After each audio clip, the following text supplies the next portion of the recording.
Hello, everyone. Welcome to another Slow English podcast for beginners. Today, I'm going to tell you a story about my first hotel stay. It was my first staying in a hotel by myself. I was excited because it was a new experience. In this episode, you will learn useful hotel words, common sentences, and everyday conversations that you can use when you travel. So, relax, listen carefully, and enjoy the story.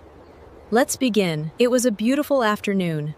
I had just arrived in a new city after a long journey. This was my first visit to this city, and I was excited to explore it. After leaving the airport, I took a taxi to my hotel. The taxi driver was friendly. "Is this your first time in the city?" he asked. Yes, it is. I hope you enjoy your visit. Thank you. As we drove, I looked out the window. Tall buildings, busy streets, small shops, and many people walking around. Everything looked different from my hometown. About 20 minutes later, the taxi stopped. "We're here," the driver said. I thanked him, paid the fare, picked up my suitcase, and stood in front of the hotel. The building was larger than I expected. Flowers decorated the entrance, and the glass windows shone in the sunlight. Then I smiled. I pulled my suitcase toward the entrance. The glass doors opened automatically, and I walked inside. The hotel lobby was bright and comfortable. Some guests were sitting on sofas, while others were waiting with their luggage. Near the entrance, I saw the reception desk. A receptionist was helping another guest. After a moment, she looked at me and smiled. I walked to the reception desk and greeted the receptionist. She smiled and asked how she could help me. I told her I wanted to check in.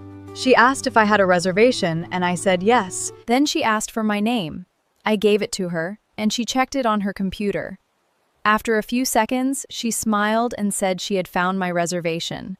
I felt relieved. First hotel conversation was going well. She asked to see my passport, so I gave it to her. She checked it and returned it. Then she gave me a key card and explained that I use it to open my room and use the elevator. She told me my room was number 508 on the 5th floor. She also informed me that breakfast was included with my stay. I thanked her and felt happy. After checking in, I walked to the elevator with my suitcase. I pressed the button, and the doors opened. I stepped inside and pressed the button for the 5th floor. Soon, I reached a quiet hallway. I looked at the room numbers, then I found it, 508. "This is my room," I said quietly. My hotel room was clean and comfortable. There was a large bed with soft pillows and white sheets. Next to it was a table with a lamp and a telephone. Across from the bed was a television. Near the window, there was a desk and a chair. The room also had a cupboard and hangers. The bathroom was clean and modern. There were fresh towels, soap, shampoo, and a hairdryer. I placed my suitcase near the bed and sat down. After a long journey, it felt wonderful to relax. I opened the curtains and looked at the busy city below. I smiled. My first hotel stay was going well. After resting, I noticed the room was warm. The air conditioner was on, but it wasn't cooling the room. I tried the remote control, but nothing changed. I wasn't sure what to do. I picked up the telephone and called the reception desk. I explained that there was a problem with the air conditioner in my room. The receptionist asked for my room number, and I told her it was room 508. She thanked me and said that someone would come to check it.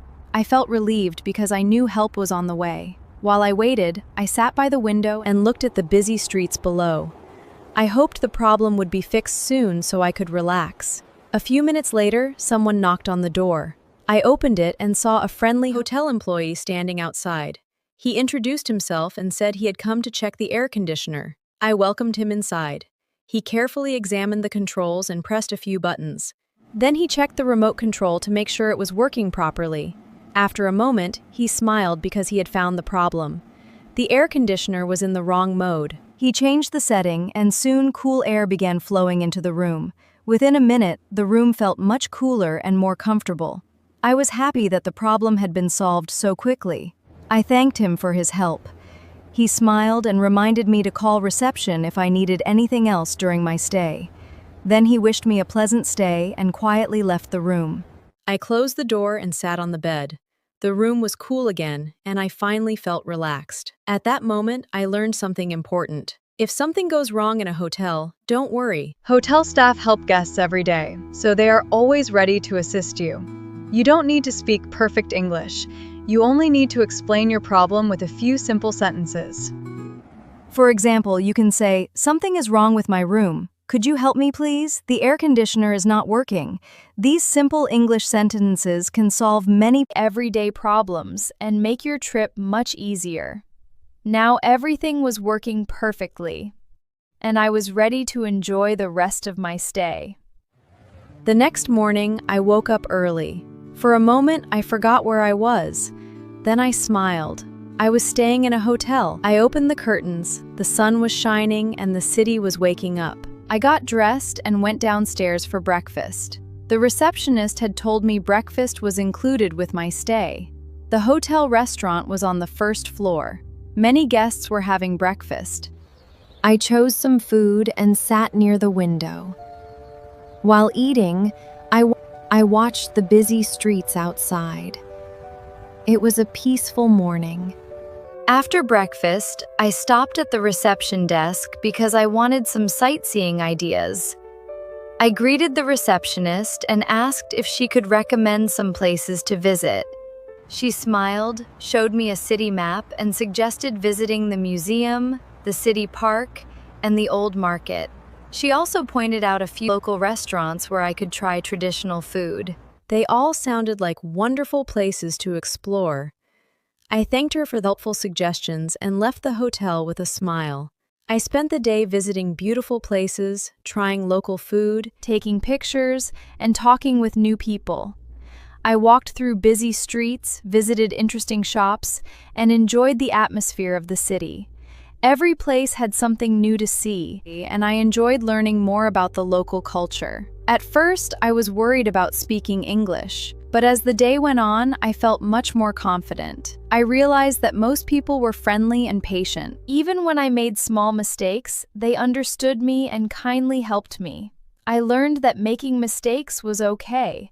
Every conversation helped me improve and gave me more confidence. Soon, it was my last day. I packed my suitcase and checked that I had everything. My clothes, my phone charger, my passport, everything was ready. Before leaving my room, I looked around one last time to make sure I hadn't forgotten anything. I took one last look out of the window and smiled. It had been a memorable stay. Then I went to the reception desk to check out. The receptionist asked for my room number, and I told her it was room 508. She checked the computer and confirmed that everything was ready. She also asked how my stay had been. I told her that I had really enjoyed it and thanked her for the excellent service. She smiled and said she hoped to see me again someday.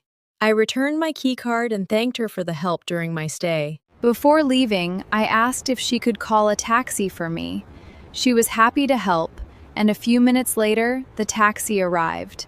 I picked up my suitcase, got into the taxi, and Looked back at the hotel one last time. I smiled because my first hotel stay had been a wonderful experience. As the taxi drove away, I thought about everything I had learned during my trip. when I first arrived, I was nervous about speaking English. But during my stay, I learned how to check in, ask questions, ask for help, and check out with confidence. Most importantly, I learned that simple English is powerful. You don't need perfect English to travel. You only need courage, confidence, and a few useful sentences. Every conversation is a chance to learn something new. The more you practice, the more confident you become. So don't be afraid to speak, listen, practice, make mistakes, learn. Little by little, your English will improve. Thank you for listening to this Slow English podcast for beginners. I hope this story helps you feel more confident your next trip. I'll see you in the next episode. Goodbye!